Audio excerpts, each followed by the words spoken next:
Bonjour à tous et bienvenue pour un nouvel épisode de Ding Dong, le podcast consacré au GF38. Un épisode un peu spécial cette semaine puisque nous reviendrons à la fois sur la rencontre Red Star, mais aussi bien évidemment sur la réception de Guingamp ce mardi au Stade des Alpes. Et qui dit semaine à 3 matchs dit turnover aussi au sein de l'équipe de Ding Dong puisque nous accueillons deux petits nouveaux ce soir avec nous pour parler GF38. Alors il y a Nicolas Robert déjà qui est un ancien journaliste du Dauphiné Libéré et actuellement scénariste pour la télévision. Salut Nico, comment ça va? Bonsoir à tous et merci de m'accueillir, je suis ravi d'être là.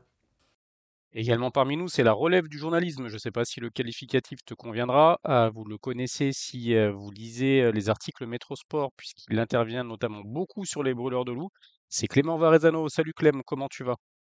Salut Fred, salut à tous. Bah écoute, oui, le qualitif me va parfaitement, avec quand même la pression de succéder à deux excellents chroniqueurs, Karel et Kev. Donc on va faire du mieux qu'on peut en tout cas. Merci pour l'invitation. Messieurs, je vous propose d'entrer dans le vif du sujet avec une première rubrique que j'ai appelée Red Star Guingamp, deux salles, deux ambiances, un même constat. Partant du principe que le contenu n'avait pas été tout à fait identique lors des deux matchs, que le ressenti des supporters n'avait pas été tout à fait identique après les deux matchs également, mais qu'au final, on a un constat, c'est que Jeff 38 n'avance pas bien vite dans cette semaine à 3 matchs jusqu'à présent. Nicolas, est-ce que tu veux nous donner un peu ton avis sur ces deux rencontres, ce que tu as pensé, en bien, en mal, du match au Red Star? On rappelle que le GF38 a perdu 1-0 et du match nul contre Guingamp d'hier soir. Je crois que tu as bien résumé les choses en disant que c'était deux salles, deux ambiances. Après la victoire contre Reims et le match nul contre Pau, il y avait quand même un certain nombre de signaux qui étaient positifs, signaux qu'on a retrouvés, je trouve, dans le jeu à Bauer contre le Red Star, mais qui n'a pas du tout payé d'un point de vue comptable. Donc, bon, en face, il y avait un excellent Gaëtan Poussin. Les Audognais ont quand même fait un très bon match, mais on était vraiment dans le prolongement de ce qu'on avait vu à Reims et au Stade des Alpes, c'est-à-dire une équipe qui joue quand même de manière plus intéressante, avec de belles phases de jeu. Et puis, le problème, c'est que la machine s'est à nouveau grippée hier soir contre Guingamp. Et en fait, j'ai l'impression qu'on en répète inlassablement depuis la préparation de la saison ces moments où l'équipe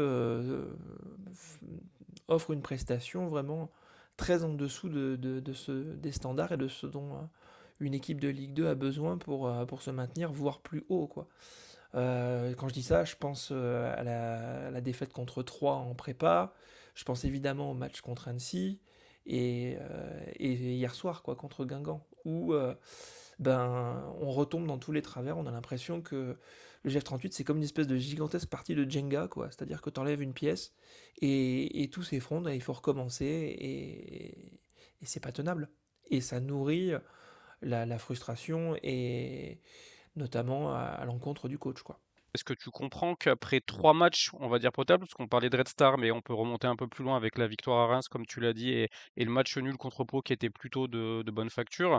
Est-ce que tu comprends la rechute quelque part? Est-ce que tu t'étais pas dit, c'est bon, là on vient d'enchaîner, même si on perd contre le Red Star, ça reste une équipe de haut de tableau, on a eu les occasions pour revenir sans un bon poussin, comme tu l'as dit, on fait match nul. Est-ce que le match contre Guingamp hier, et surtout le non-match presque, on pourrait dire, hein, vu la prestation d'ensemble, t'a surpris malgré tout, même si tu connais bien Grenoble et que tu sais que l'équilibre est fragile? Déjà oui, le match contre Guingamp, on va être clair, c'est une purge. C'est une fichue purge où on retombe dans tous les travers de cette équipe qui a beaucoup de difficultés à se projeter vers l'avant, je trouve. Quand il s'agit de passer d'une phase sans ballon à une phase avec ballon, c'est très compliqué. Est-ce que je m'y attendais? Enfin, en tout cas, est-ce que je me l'explique? Franchement, non. En fait, c'est une vraie déception parce que je pense qu'une équipe de foot, comme plein de choses dans la vie, tu as besoin de signaux positifs pour engranger et avancer. Il me semblait que ces signaux étaient là depuis 15 jours. Et en fait, là, on retombe dans une prestation qui est très en deçà de ce dont l'équipe a besoin. Et pour moi, je repensais à ce que Kev disait la semaine dernière. Il disait que le facteur physique dans un enchaînement à 3 matchs pouvait pas être une excuse. Et je pense qu'il a raison. On peut pas se cacher en disant ah ben ils avaient 3 matchs dans la semaine, donc c'est normal qu'au bout du deuxième, physiquement, ils n'arrivent pas à tenir. Donc non, j'ai beaucoup de mal à me l'expliquer et pour moi, c'est très problématique. Je pense qu'il y a un vrai problème mental dans cette équipe.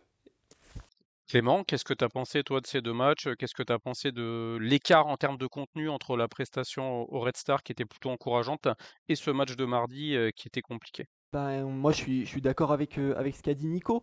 J'ai du mal, franchement, à analyser ce match contre Guingamp, parce qu'on sort quand même de 3 matchs très très intéressants, moi j'ai trouvé dans le contenu, où j'ai pris plaisir à voir jouer Grenoble. Quand on bat quand même Reims à Delaune 4-2 avec 4 buts en plus magnifiques, je pense notamment à la volée de Paquet ou à cet enchaînement de Diaby. Ensuite, on rivalise contre Pau qui a fait un très bon début de saison, qui est en forme, qui a fait un bon recrutement. Idem contre le Red Star où on est dangereux. Et ben on se dit que le match contre Guingamp, ça va être un match plaisant à regarder. Face à quand même la pire défense de Ligue 2, hein. Je crois que c'est 22 buts encaissés avant de se déplacer au Stade des Alpes. Et au final, il n'y a rien de tout ça. Il n'y a rien, c'est un match ennuyant, il ne se passe pas grand-chose, on retombe dans nos travers. Et c'est vrai que moi, ça m'inquiète, cette irrégularité que j'ai du mal à expliquer.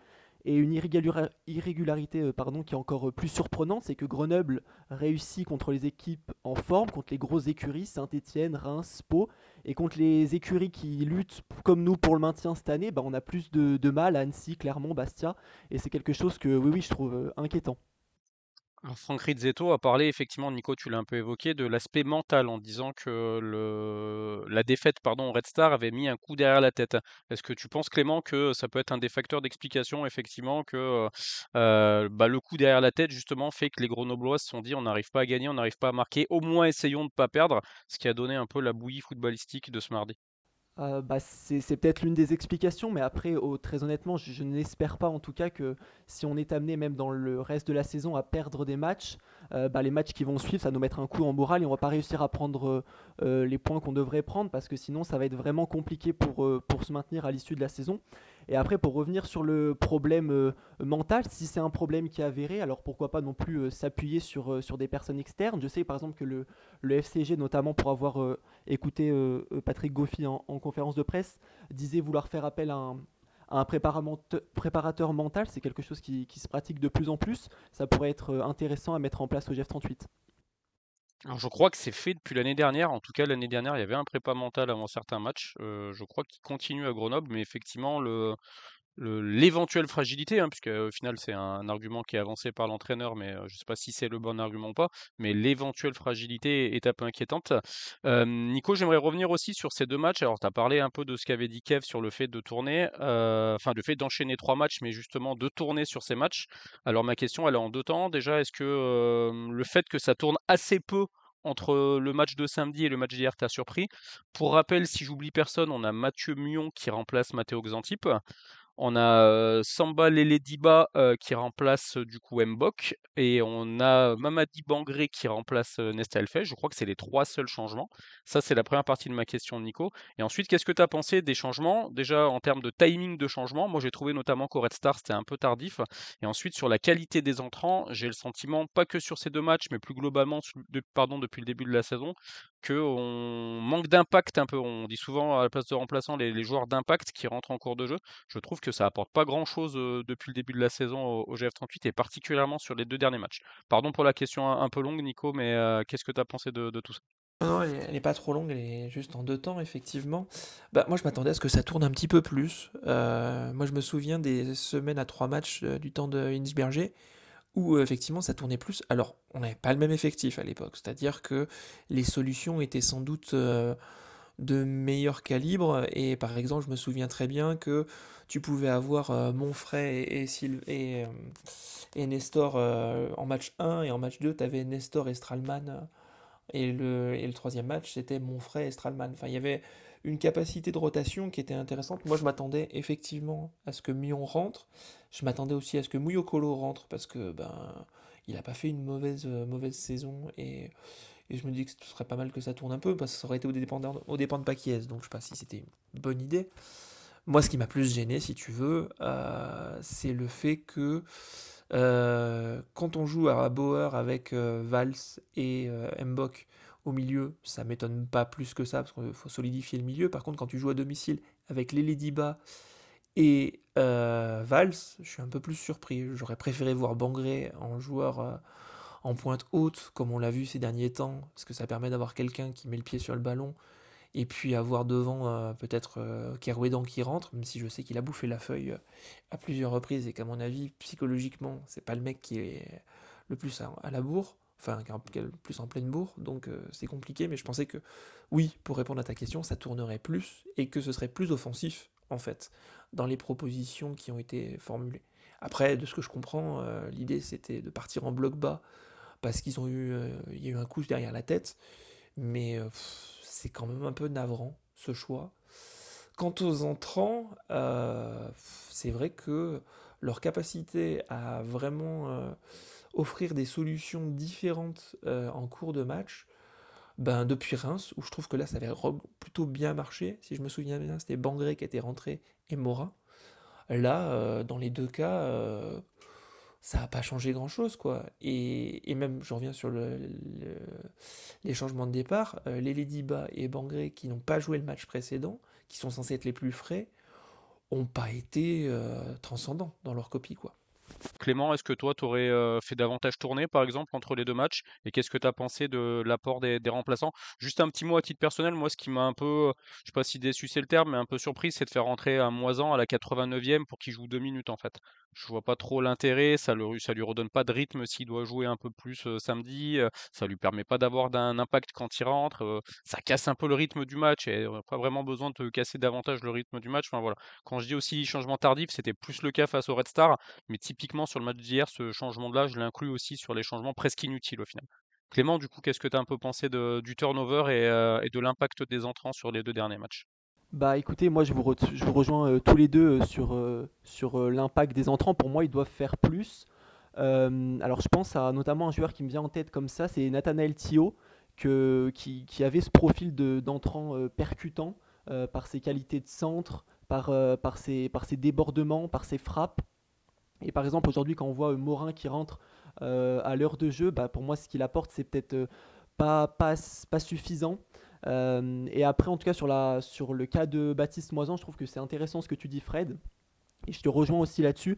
Pour moi, faire rentrer un joueur comme Baptiste Moisan à la 89e minute d'un match, déjà, je trouve que le message qui est envoyé aux joueurs n'est pas forcément bon.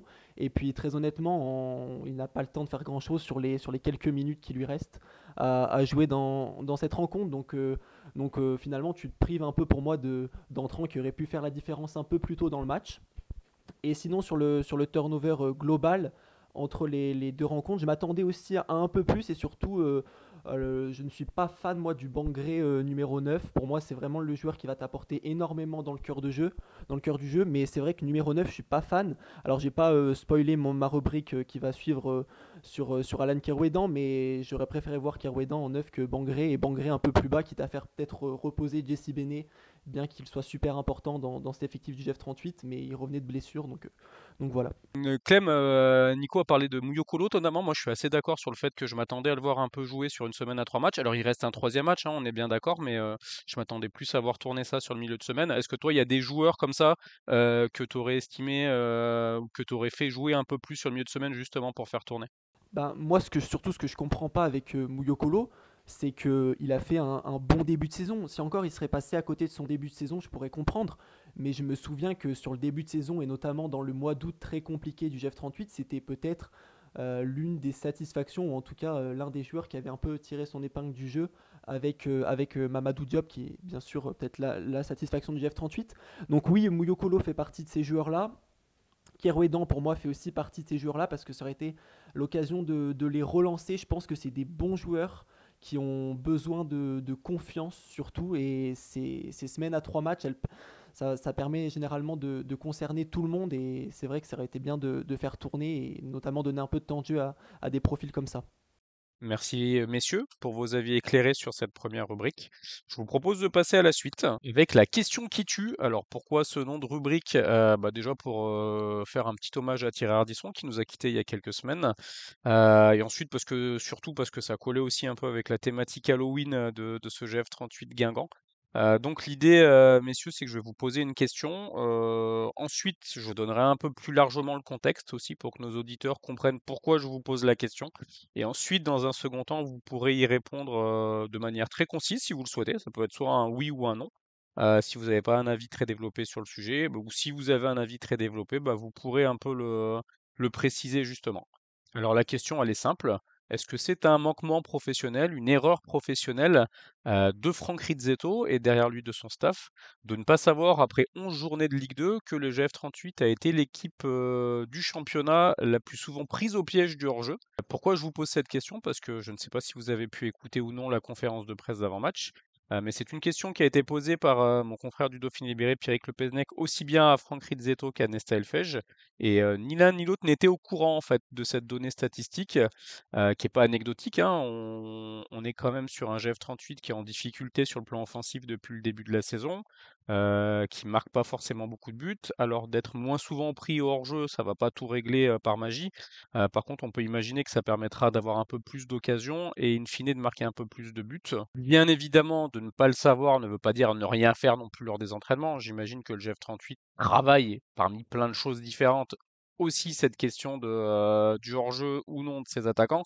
Par contre, je pense que la prise de conscience du fait que Grenoble est aujourd'hui la plus mauvaise équipe dans ce domaine-là devrait être faite. En tout cas, c'est mon avis. Et bah, je vais vous demander aussi si c'est le vôtre. On peut commencer par toi, Clem, si tu veux. Bah écoute, j'ai écouté les deux conférences de presse et très honnêtement, je me suis demandé comment c'était possible de ne pas avoir connaissance d'une telle stat. Moi, ça me pose question sur l'analyse quand même que des matchs, notamment sur le plan offensif, quand on sait qu'on est l'équipe qui est la plus en position d'hors-jeu de Ligue 2 et ne pas être au courant de la stat, c'est assez fou. Et en plus, c'est un problème qui ne date pas d'hier, hein, parce que je me souviens quand j'ai couvert le premier match amical du F38 cette année à Thonon contre le Servette, il y avait déjà. On pouvait déjà voir ça dans la prestation du F38, un nombre d'hors-jeu incalculable. Donc c'était en juillet, on est en octobre et le problème d'hors-jeu est toujours récurrent, mais en même temps, comment le travailler si on n'a même pas connaissance de la stat. Donc oui, ça me pose question sur l'analyse et puis forcément, du coup, les attaquants ne sont pas au courant derrière puisqu'on ne leur transmet pas les consignes. Donc oui, très inquiétant. Nico, quel est ton point, toi, sur ton point de vue, pardon, sur la question? Alors c'est marrant parce que j'ai vu la conf de presse et effectivement je me souviens qu'il connaissait pas la stat, mais j'avais cru comprendre que en fait il était conscient quand même, il n'avait pas les chiffres, mais il était conscient du problème et qu'il travaillait dessus à l'entraînement. Mais peut-être que j'avais mal compris. Après, pour répondre clairement à ta question, si le mec connaît pas la stat et la découvre là, oui, c'est une faute. Clairement, je pense que oui, parce que c'est très exactement ce que ce que je vous disais tout à l'heure au départ, en disant que c'est une équipe qui a un mal fou à passer du jeu sans ballon avec du jeu avec ballon. Si tu te fais griller en hors-jeu un nombre incalculable de fois, c'est bien le signe que ton bloc, il est pas d'équerre, quoi. C'est assez inquiétant. J'avais lu un papier dans la semaine au sujet de Nantes et de Luis Castro, qui lui était l'équipe qui prenait le plus au piège du hors-jeu les autres, et c'était déjà le cas avec Dunkerque. Donc faut prier pour qu'en coupe on ne fasse pas un Nantes-Grenoble, parce que sinon ça va être, mais alors, ridicule au possible. Mais si effectivement ils sont passés à côté de cette stat-là, et que en 2025, à un moment où tu peux avoir accès à un nombre de stats incroyable, alors après il faut se méfier des stats dans le sens où on peut faire dire parfois tout et n'importe quoi à des chiffres, mais ça manque un peu de rigueur, quoi, ça fait tâche. Messieurs, si je vous propose pardon, de passer à la rubrique suivante, pour vous la présenter un tout petit peu comme c'est votre première, ça s'appelle le gros oui, gros non. Elle est très très simple en fait. Gros oui, c'est quelque chose que vous avez aimé. Ça peut être quelque chose du match, ça peut être quelque chose de la semaine, ça peut être quelque chose autour du match, ça peut être quelque chose sur une autre équipe du GF38. Il faut juste que ça corresponde pardon, à la thématique GF38. Et le gros non, bah, c'est quelque chose que vous n'avez pas aimé. Je vous propose de vous donner les miens. Je vais commencer par le gros oui. C'est tout ce qui a été fait autour des actions de solidarité envers les salariés de Tesser.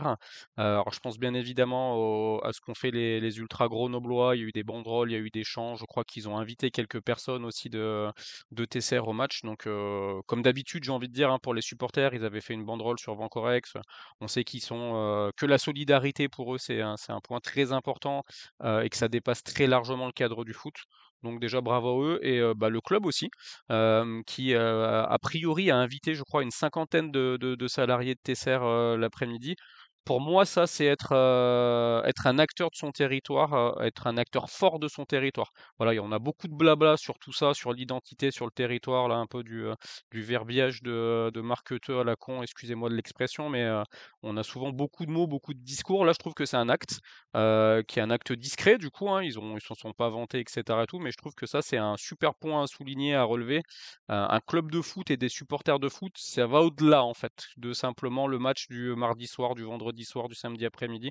Et le grognon, bah, vous me l'avez un peu spoilé, alors c'est pas la titularisation de Mamadi Bangré parce que je pensais qu'il allait être titulaire. Je pense même qu'il mérite d'être titulaire parce qu'il fait un début de saison qui est très correct. Sauf que j'ai pas compris son poste en fait, tout simplement.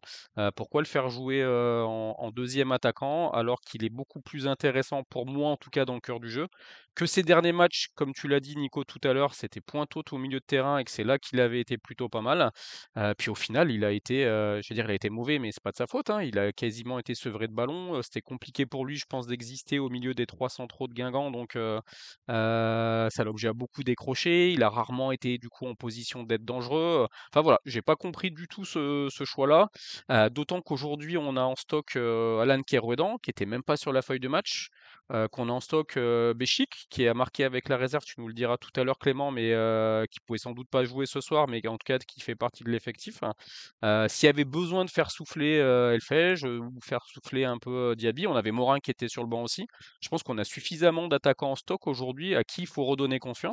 Tu disais tout à l'heure qu'on avait des attaquants en manque de confiance, Nico, mais si on les fait pas jouer, en fait, bah, ils la retrouveront jamais, la confiance. Donc, pour moi, c'est un des gros points noirs de la soirée avec l'entrée à la 89e de Baptiste Moisan qui ne sert pas à grand-chose. Voilà pour mon grognon. Donc, Clément, tu veux commencer toi, si tu veux, à nous dire ce que tu as bien aimé, ce que tu n'as pas aimé dans cette semaine GF38? Bah écoute, moi mon gros oui c'est Stone Mambo. C'est Stone Mambo parce que autant je l'ai trouvé, j'ai été déçu sur le mois d'août et sur le mois de septembre parce que j'avais beaucoup d'attentes le concernant, étant donné qu'il arrivait quand même avec une certaine expérience Ligue 2. Je crois qu'il avait 58 matchs de mémoire à son actif avec Rodez en Ligue 2. Et bah, il avait fait quelques matchs décevants. Et puis il y a eu ce but à Dunkerque, enfin à domicile contre Dunkerque, sur corner qui lui a fait un grand bien. Et depuis, on a un Stone Mambo transformé. C'est devenu vraiment une pièce maîtresse du secteur défensif grenoblois.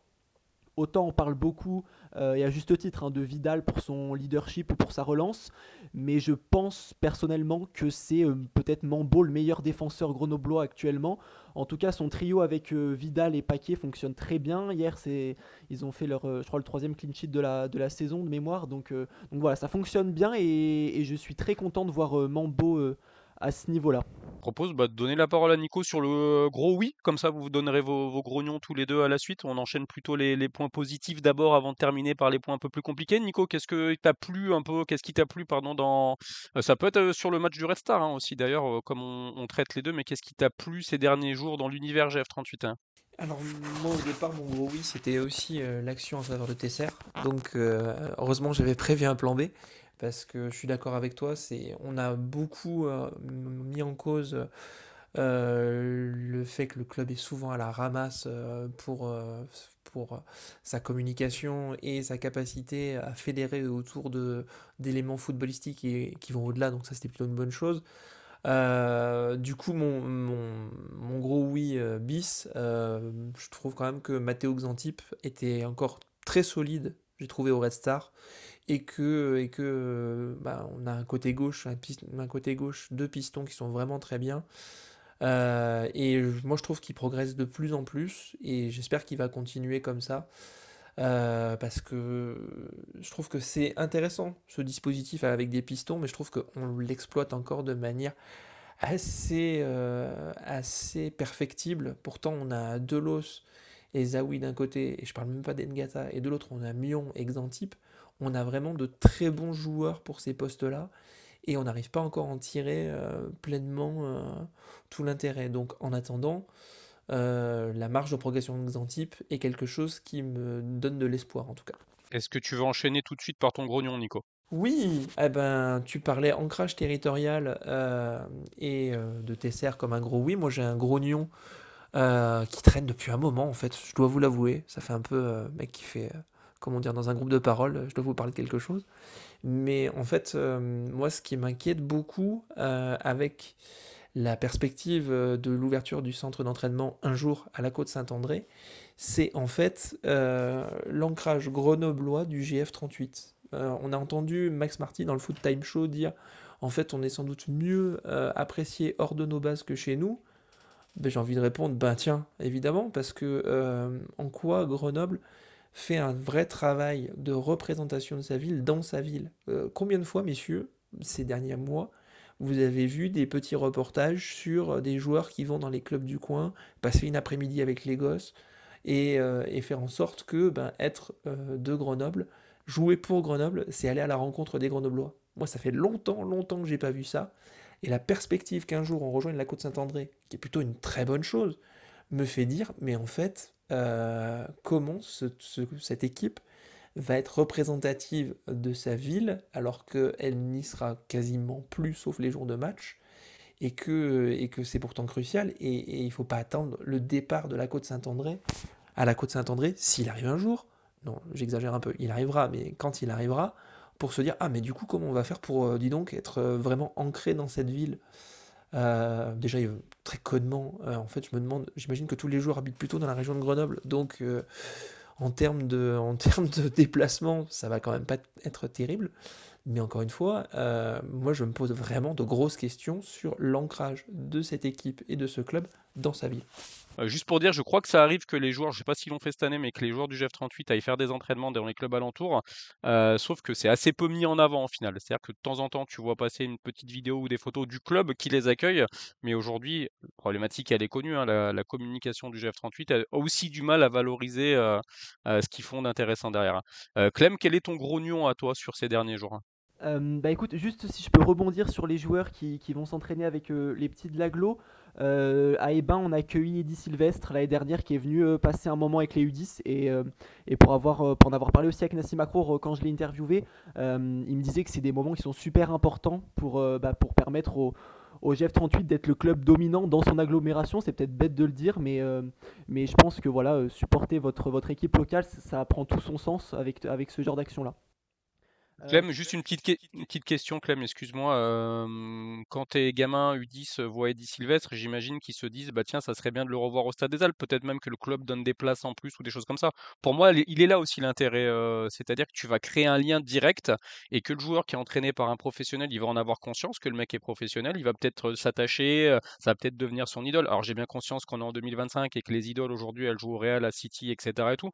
Mais quelque part, ça peut être une idole de proximité en fait. Et pour moi, l'intérêt, il est là. Est-ce que justement, toi, sur les retours éventuels que tu as eu à ce niveau-là, tu as le sentiment que les gamins se disent putain, super, on va aller le regarder. Bon, pas de chance, il a pas beaucoup joué d'ici Sylvestre, mais on va aller le regarder jouer le prochain match au Stade des Alpes. Ou est-ce qu'il y a ce genre de réaction-là un tout petit peu? Mais carrément, pour en avoir discuté avec le coach à ce moment-là, il me disait que la semaine d'après à l'entraînement, il y avait un petit qui est arrivé avec le maillot justement floqué Eddy Sylvestre.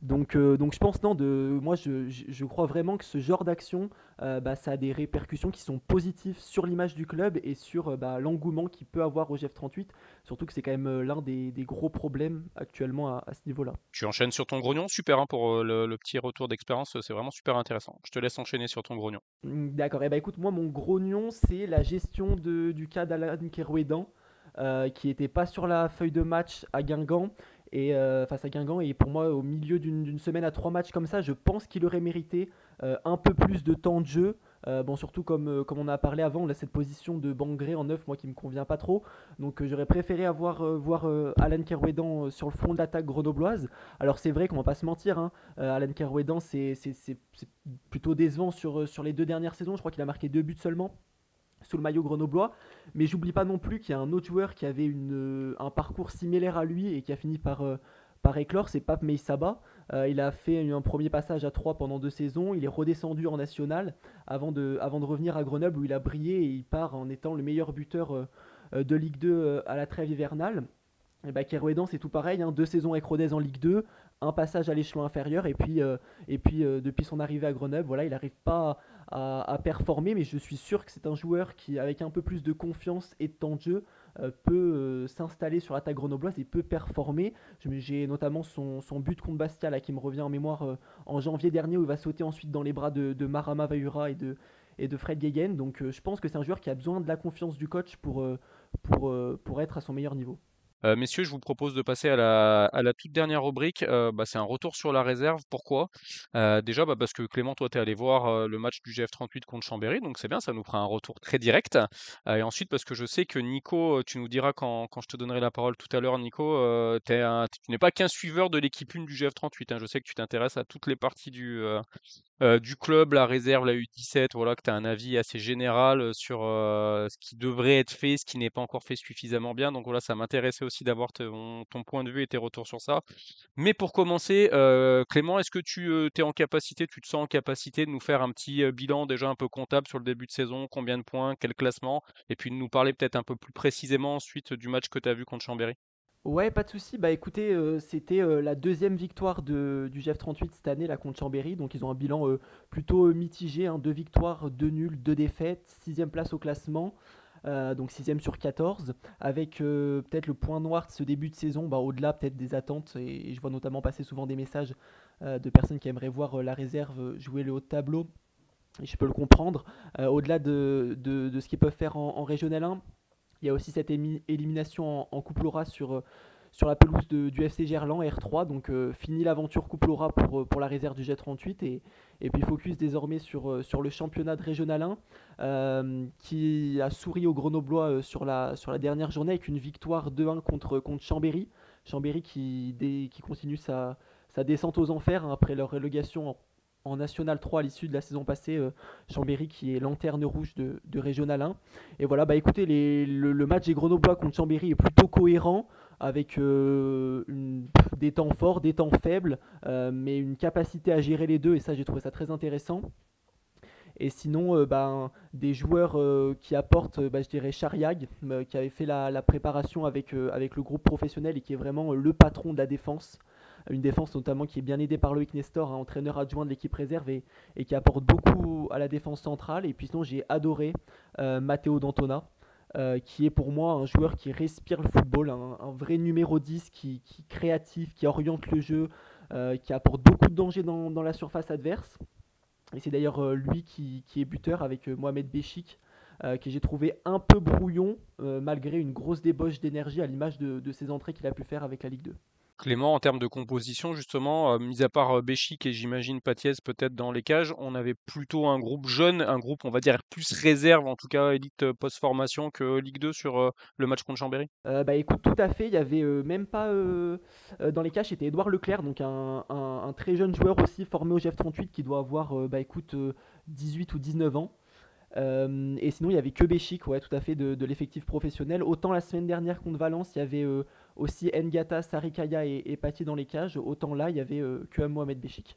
Et dernière petite question, je crois que le petit Germinario est rentré en cours de jeu mais n'était pas titulaire, c'est ça? Moi j'en ai entendu vraiment beaucoup de bien. Est-ce qu'il a eu une entrée qui était intéressante? Est-ce que tu as pu voir d'autres matchs éventuellement de la réserve cette année où il a brillé? Moi on m'a dit qu'il faisait partie vraiment des prospects, des espoirs du club et qu'il faisait plutôt, je crois qu'il est jeune en plus, hein, je ne sais pas s'il est même pas encore U18 d'ailleurs, mais qu'en tout cas il montrait des belles choses aux entraînements et sur les matchs quand il jouait. Tu as eu un petit avis sur lui sur ce match-là? Ouais, tout à fait. Je crois que c'était un U18 l'année dernière. Il vient sa première saison avec le groupe R1. Écoute, il est rentré. Et d'ailleurs, c'est lui qui, sur le deuxième but grenoblois, fait une super passe en profondeur, a vraiment une jolie inspiration qui permet ensuite à Grenoble de gagner ce match. Mais il a déjà en tout cas un physique intéressant pour son âge. Il est plutôt grand mais mobile. À l'aise avec le ballon et inspiré à l'image de cette passe décisive. Donc oui, c'est pas étonnant que tu aies ces retours-là parce que je pense que c'est un joueur à suivre dans les prochaines années, les prochains mois. D'accord, j'ai dit le petit Germinario, mais il a un physique assez imposant, visiblement, en termes de taille. Merci Clément, du coup, pour ce retour super intéressant. D'ailleurs, il y a ton article qui est sur Grenoble Foot Info, qui est très détaillé. Il y a la compo du GF38, mais aussi celle de Chambéry, si je dis pas de bêtises. Et tu as aussi fait la vidéo du penalty de Béchic, qui est son premier but, du coup, sous le maillot du GF38, sauf erreur de ma part. Je pense pas qu'il avait déjà marqué avec la réserve, donc on espère le premier d'une très très longue série pour lui. Donc si vous voulez aller découvrir tout ça, vous pouvez aller sur grenoblefoot.info, rubrique réserve. Nico, comme je le disais, tu es un suiveur attentif, pas uniquement de l'équipe 1 du GF38. Tu as souvent des avis éclairés et pertinents aussi sur tout ce qui est formation, post-formation.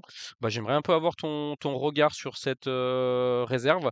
Pas forcément sur les résultats si t'es pas au taquet sur le suivi des résultats, mais plus sur ce que cette réserve devrait être. Ce que tu penses du fait que peu de jeunes finalement encore arrivent aujourd'hui à franchir le cap. Si tu estimes que R1 c'est un bon niveau ou si c'est un impératif de montrer en N3. En résumé, voilà, que tu nous dises un peu ce que tu penses de ce groupe élite post-formation et de son futur. D'accord, et ben j'ai pas mal de choses à raconter. Déjà, je voulais remercier Clément parce que merci d'avoir mis la compo. C'est très difficile d'avoir des compos d'équipe de la réserve du GF38 année après année. Donc, de temps en temps, la voir, ça fait du bien. Et l'autre chose qui m'a fait sourire, c'est quand pour Théo Germinario, on l'appelle le petit Germinario. C'est quelque chose que Max Marty avait fait au Foot Time Show. C'est quelque chose que tu fais aussi, ça me fait sourire. Parce qu'effectivement, je crois que le garçon a bien mangé de la soupe. Donc voilà. Après, je trouve que cette saison du groupe Elite Post-Formation, elle est pas terrible en termes de résultats pour commencer, mais j'ai l'impression qu'il y a un changement de philosophie au sein du club, et notamment impulsé par Marama Vairua. Tu confirmeras, Fred, parce que je crois que quand vous aviez tourné avec la Suède, votre reportage, dont j'ai oublié le nom, tu le redonneras. Vairua avait insisté sur le fait que deux choses, pour lui, la montée en N3 n'était pas une obligation, que lui était vraiment là pour accompagner des jeunes et les faire progresser, et que du coup, de ce point de vue-là, ils ont fait monter plus de jeunes des catégories, enfin des U18, si je dis pas de bêtises, que les autres années, parce que c'est ce que j'avais cru comprendre, et que d'un autre côté, bah, il y a assez peu de recrues par rapport aux autres années pour ce groupe élite post-formation. Si je dis pas de conneries, il y a Dressel qui vient de Nice et il y a Grondin. Mais par rapport aux autres années où quand on voyait arriver Zawi, Touraine, enfin, il y avait souvent beaucoup plus de turnover dans mon souvenir. Là, cette année, le club, c'est pas que j'ai pas envie encore de taper sur le club, mais le club a assez peu communiqué, ne serait-ce que sur le groupe, si je me trompe pas, le groupe de ce d'élite post-formation. Du coup, j'ai l'impression que il y a vraiment un changement, encore une fois, de philosophie, qui est de dire, ben, on va accompagner des jeunes. Peut-être que l'objectif, c'est peut-être une montée, non pas sur cette année, mais l'année suivante, pour vraiment être dans une optique de faire une progression globale des jeunes. Je trouve que c'est une philosophie, enfin, une stratégie intéressante, même si elle se heurte à quelque chose, c'est que un groupe en R1, quand tu as une équipe 1 en Ligue 2, ça crée un fossé de niveau pour faire travailler les pros, pour faire progresser les jeunes, qui est marqué. Je veux dire, Matteo D'Antona, tu parlais de lui tout à l'heure, Clément, c'est cool qu'il ait vraiment de belles prédispositions.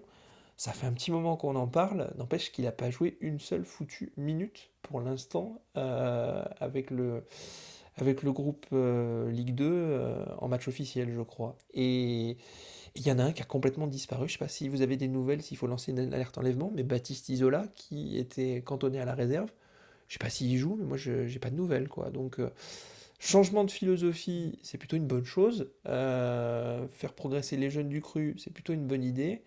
Mais enfin pour ça, il faut vraiment que le groupe puisse progresser et surtout que ça, enfin la réserve arrive à monter parce que ça fait quand même, si je dis pas de bêtises, 6 ou 7 saisons que on loupe le coche. C'est un peu long.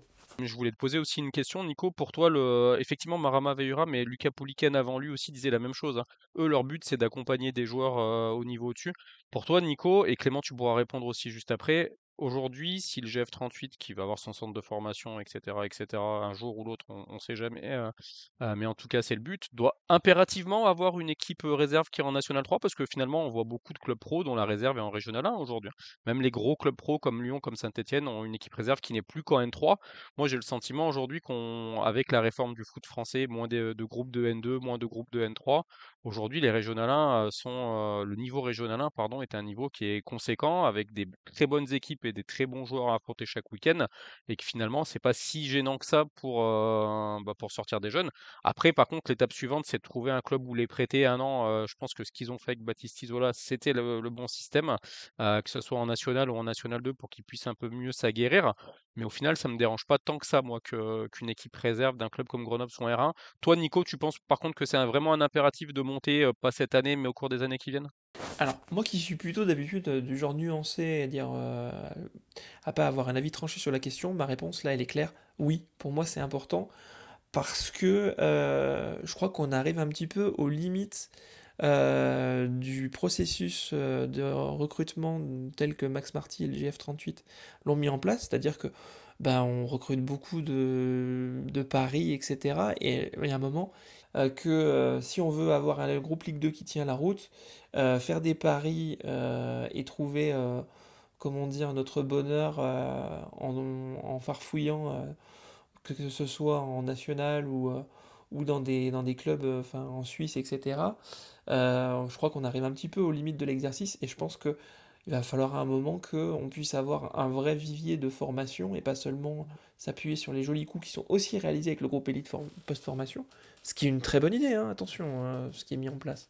Mais en fait, là, le GF, s'il veut s'inscrire dans la durée, il va falloir qu'il reconnecte avec son ADN de club formateur. Et dans cette optique-là, je pense que pour des jeunes, d'avoir un fossé moins conséquent entre la Ligue 2 et le National 3, c'est toujours mieux que Ligue 2 Régional 1, même si j'entends tout à fait ce que tu dis, à savoir que en Régional 1, le niveau est pas infamant et que au contraire, c'est pas facile d'en sortir par le haut de cette compétition.